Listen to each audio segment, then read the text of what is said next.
Good morning all of you. So we will continue our chapter number 18, water. So what we have studied yesterday, hope you understand all of that. Now today we will study about the clean water, ways to purify water, and what is water pollution. So let's start with the topic clean water. Clean water means what? If the water is fit for drinking or for your use. If the water is fit for your use, अगर आप पानी को अपने पीने के लिए या फिर आप जो अपने उसको यूज़ कर रहे हैं वाटर को, अगर वो एकदम अच्छा है, क्लीन है, then only you can use it. So clean water is what? Clean water का मतलब क्या है? अगर पानी फिट है ड्रिंकिंग के लिए, आपकी कुकिंग के लिए, for other purposes also, so it means it is a clean water. इसीलिए आपका वो वाटर कैसा होगा? क्लीन होगा ना. Water that we get from the different sources is not pure. पानी जो हमें अलग अलग सोर्सेज से मिलता है वो कैसा होता है? प्योर नहीं होता है. लाइक आपकी रिवर्स हैं, that is a open sources, वो हमारे ओपन सोर्सेज होते हैं. ठीक है, तो we are not getting a clean water. उनमें पानी कैसा होता है? साफ नहीं होता है. We are getting water from the wells. हमें कुएं से जो पानी मिलता है वो भी पूरी तरह से क्लीन नहीं होता है.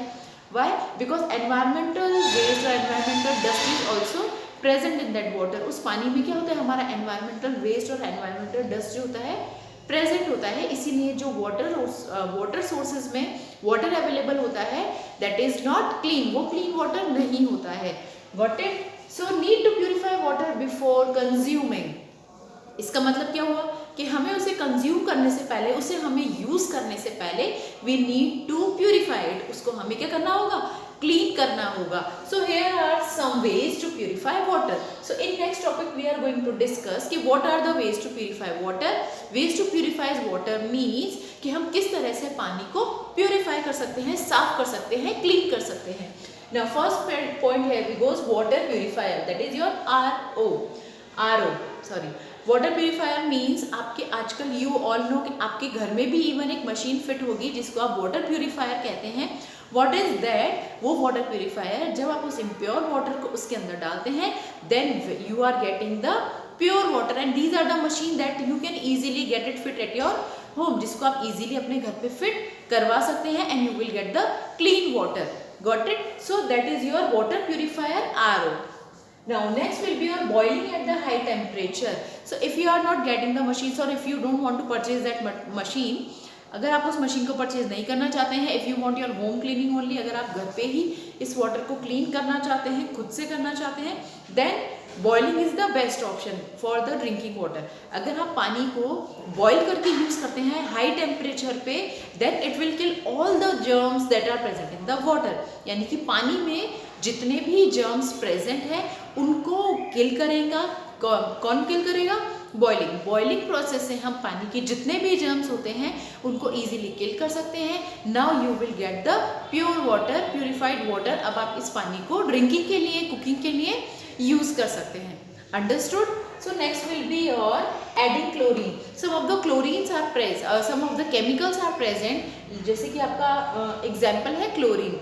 These are a type of chemicals. ये क्या होते हैं? आपके केमिकल्स होते हैं जो आप क्या करते हैं? पानी में ऐड कर देते हैं, then they can kill the germs. तो वो क्या करते हैं? जर्म्स को किल कर देते हैं, जर्म्स को मार देते हैं, then you will get the clean water. तो these are the few points through which we get the clean water. Now next is your water pollution. Now अब व्हाट इज वाटर पॉल्यूशन? अब water pollution क्या होता है? Water pollution means when water pollution is caused due to the addition of harmful substance into the sources of water. यानी कि sources of water यानी कि आपकी जो rivers हैं, seas हैं, oceans हैं, ponds हैं, wells हैं, अगर हम इन जगहों पे अनवांटेड सोर्सेज यानी कि गार्बेज, कचरा हो गया, कचरा जो हम अपने घर से निकाल रहे हैं, जो हमारे रोड पे है, like so many garbage is there, तो हम क्या करते हैं? अगर हमने उस कचरे को पानी में डाल दिया है then the water will get polluted. तो वो पानी कैसा हो जाएगा? पॉल्यूटेड हो जाएगा, गंदा हो जाएगा, and it will not be fit for the drinking और हाउस होल्ड पर्पसेज. उस पानी को हम क्या है फिर हम उसको पीने के लिए यूज़ नहीं कर सकते, हम अपने घर के कामों में उसको यूज़ नहीं कर सकते क्योंकि वो पानी गंदा हो गया है. This is what we call water pollution. इसीलिए उसको हम क्या बोलेंगे? Water pollution. इस तरह से हमारा वाटर क्या होता है? खराब हो जाता है, गंदा हो जाता है, पॉल्यूट हो जाता है. So that is your water pollution. अब वाटर पॉल्यूशन क्यों होता है? वन रीजन तो I have told you, one reason तो मैंने आपको बता दिया कि क्यों होता है. That we are throwing the garbage in the water sources. पानी के जो रिसोर्सेज हैं, पानी के जो सोर्सेज हैं, उसके अंदर अगर हम गार्बेज डालेंगे या वेस्ट डालेंगे, then what it will cause water pollution. So here is the causes. यहाँ पे हमारे पास में कुछ कॉजेज हैं कि किस लिए आपका वाटर जो है वो पॉल्यूट होता है। First is your disposing waste. Disposing waste means what? The waste that we are getting from our households or from our shops or market places, if we are throwing that waste in that water bodies, then they will get polluted. So that is your disposing waste.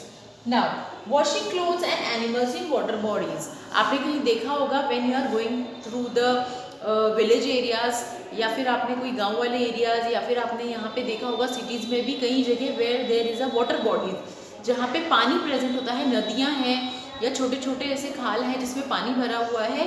Then people use to wash their clothes over there. लोग क्या करते हैं, वहाँ पे जाके नहाते हैं, ठीक है। And they even take their animals to make them bath, यानी कि वो अपने एनिमल्स को भी लेके जाते हैं वहाँ पे नहलाने के लिए, to clean them. So what they are doing, वो क्या कर रहे हैं एक्चुअली में, they are polluting the water bodies. वो हमारी वाटर बॉडीज को पॉल्यूट कर रहे हैं, हमारे पानी को गंदा कर रहे हैं। So this is the another reason why our water bodies are getting polluted. Next is your overuse of fertilizers in the field. Overuse of fertilizers in the field यानी कि हम अपने खेतों में, या जो फार्मर्स होते हैं वो अपने खेतों में क्या करते हैं, अपनी क्रॉप्स को अच्छा ग्रो करने के लिए फर्टिलाइजर्स यूज़ करते हैं। फर्टिलाइजर्स क्या होते हैं, केमिकल्स होते हैं जो हम हमारे प्लांट्स में डालते हैं, हमारी मिट्टी में डालते हैं ताकि वो अच्छे से हमारे प्लांट को ग्रो करें। सो जब वो फर्टिलाइजर्स आप बहुत ज़्यादा यूज़ करते हो, तो व्हेन द रेन कम्स, जब बारिश आती है तो बारिश के साथ में वो फर्टिलाइजर्स या वो केमिकल्स पानी में मिक्स होकर हमारी वाटर बॉडीज़ में मिक्स हो जाते हैं। वाटर बॉडीज़ मीन्स आपकी नदी, नहर, ओशंस एंड सीज, वो हमारा वाटर कहाँ जाके मिक्स हो जाता है, वाटर बॉडीज़ में। Then what happens, it causes water pollution. इसकी वजह से क्या हो जाता है, वाटर पॉल्यूशन होता है। Got it? Understood? Now we will getting the summary of these topics again. Clean water, water that we get from the different sources is not pure, यानी कि जो पानी हमें मिल रहा है वो प्योर नहीं होता है। Then need to purify water before consuming. उस वाटर को यूज करने से पहले हमें क्या करना है, उसको क्लीन करना है। Now what are the ways to purify water? अब कौन कौन से तरीके हैं जिससे हम पानी प्योरीफाई कर सकते हैं? वाटर प्यूरीफायर, RO, हम वाटर प्यूरीफायर्स यूज़ कर सकते हैं। बॉइलिंग एट हाई टेम्परेचर, हम पानी को बॉईल कर सकते हैं। देन एडिंग क्लोरीन, हम उसमें क्लोरीन ऐड कर सकते हैं, that will kill the germs. Then water pollution, water pollution is what, if we are throwing the unwanted garbage और unwanted things in the water bodies, then it will cause water pollution. And what are the causes, disposing waste, अगर हम water bodies के अंदर waste डाल रहे हैं तो वो पॉल्यूट कर सकते हैं वाटर को। Then washing clothes and animals in water bodies, water bodies के हम अंदर अगर हम एनिमल्स को वहाँ पे नहलाने लेके जाते हैं, और if we are washing the clothes there, then it can pollute the water bodies. Now over use of fertilisers in the field, अगर हम अपने खेतों में बहुत ज़्यादा फर्टिलाइजर्स यूज़ कर रहे हैं, देन वो पानी के साथ, जब बारिश आती है वो पानी के साथ मिक्स होकर हमारे वाटर बॉडीज में मिक्स हो जाते हैं and they pollute the water. So this is what we call water pollution. Hope you understand all the topic. Thank you.